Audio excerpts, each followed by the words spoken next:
Dread settles in when you realize those headlights in your rearview mirror have locked into a fixed distance, mirroring your speed and every lane change.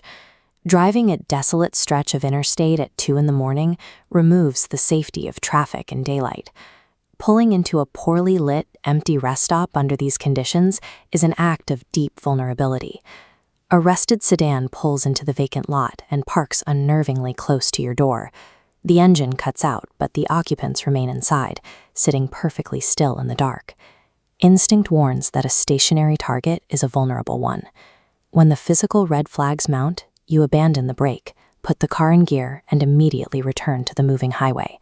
But the reprieve is temporary. 10 minutes later, the same rusted sedan reappears. It rides your rear bumper, pacing your car with its headlights completely extinguished. This diagram illustrates the geometry of the box-in. Accelerating only seals the trap. A second vehicle ahead matches your velocity exactly, creating a physical barrier that restricts all movement. Escaping this formation requires breaking the rules of the road. Your only option is a desperate, illegal U-turn across the grass median, ripping the wheel hard to flee in the opposite direction. Looking back in the mirror reveals the intent. The two vehicles stop on the asphalt, and the men step out, standing motionless in the dark to watch you disappear. Surviving an encounter in a public space relies on maintaining your mobility, but that leaves a terrifying question.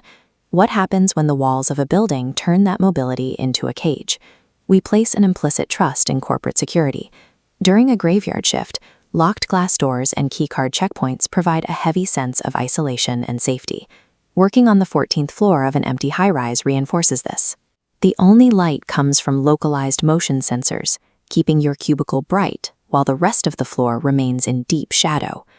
That isolation ends with the chime of a distant elevator. You call out to a potential security guard or coworker, but the only response is the hum of the ventilation system. The electrical grid reveals the intruder's path. Down the hall, motion sensor lights activate one by one, charting a deliberate approach. With every click, the illuminated pathway creeps closer, forcing you to hide. You watch the shadows shift as the fluorescent bulbs directly overhead snap on. A pair of muddy work boots steps onto the edge of the carpet, stopping inches from your hiding place. They stand perfectly still for 2 minutes, waiting in the silence, until the sensor lights time out and plunge the room back into darkness. After a frantic sprint to the stairwell, the nightmare is confirmed. A malfunction meant the security cameras recorded nothing of the infiltration. Keycards and locks are merely psychological comforts. For a predator willing to observe the system, these boundaries are predictable obstacles to be studied and eventually bypassed. If corporate security is an illusion, the trust we place in the simple deadbolt of a private home is even more fragile. A solo retreat at a secluded cabin offers total privacy. But as a heavy storm rolls in, that privacy becomes extreme geographic isolation. You perform the nightly security routine. You throw the deadbolts on the exterior doors and retreat to the perceived safety of a second-floor bedroom. The first sign of a breach is subtle. Over the rain, you hear the muffled click of a kitchen cabinet quietly closing downstairs, a sound easily dismissed as a house settling in the wind. Rationalization ends in the upstairs bathroom. Pressed into the clean bath mat is a single, fresh, wet boot print, pointing directly toward the shower curtain. The predator is already inside your most private space. That realization triggers pure adrenaline, forcing a panicked flight downstairs and into the rain.